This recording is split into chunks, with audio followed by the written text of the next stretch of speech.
আজ আমরা কথা বলবো ভোক্তা অধিকার আইন নিয়ে। ভোক্তা অধিকার আইন হলো এমন একটি আইন যা ভোক্তাদেরকে পণ্য বা সেবার মান, নিরাপত্তা ও তথ্য জানার অধিকার এবং প্রতারণার হাত থেকে রক্ষা করে।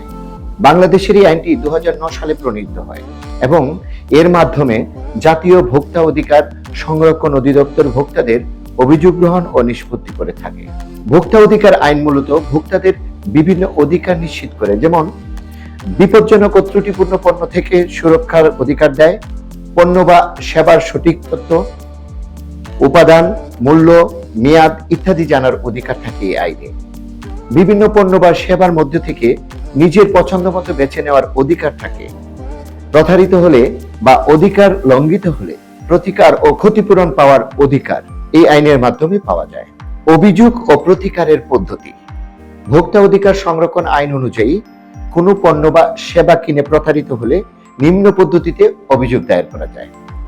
ভোক্তা অধিকার সংরক্ষণ অধিদপ্তরের প্রধান কার্যালয় অথবা বিভাগীয় কার্যালয়ে লিখিতভাবে অভিযোগ দাখিল করতে হবে বা অধিদপ্তরের হটলাইনে 16121 এই নম্বরে কল করে অভিযোগ দাখিল করা যায়। অভিযোগ দাখিলের সময় অভিযোগের সাথে ঘটনার বিবরণ, সংশ্লিষ্ট প্রতিষ্ঠানের নাম, পণ্য বা সেবার নাম, নিজের পরিচয়পত্রের কপি সংযুক্ত করতে হবে।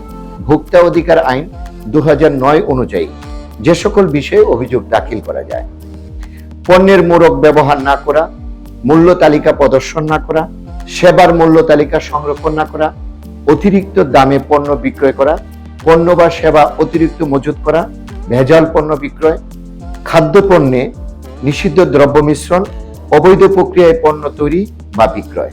ভোক্তা অধিকার আইনে এই সকল বিষয় নিয়ে অভিযোগ দাখিল করা যেতে পারে। ধন্যবাদ সবাইকে, ভালো থাকবেন।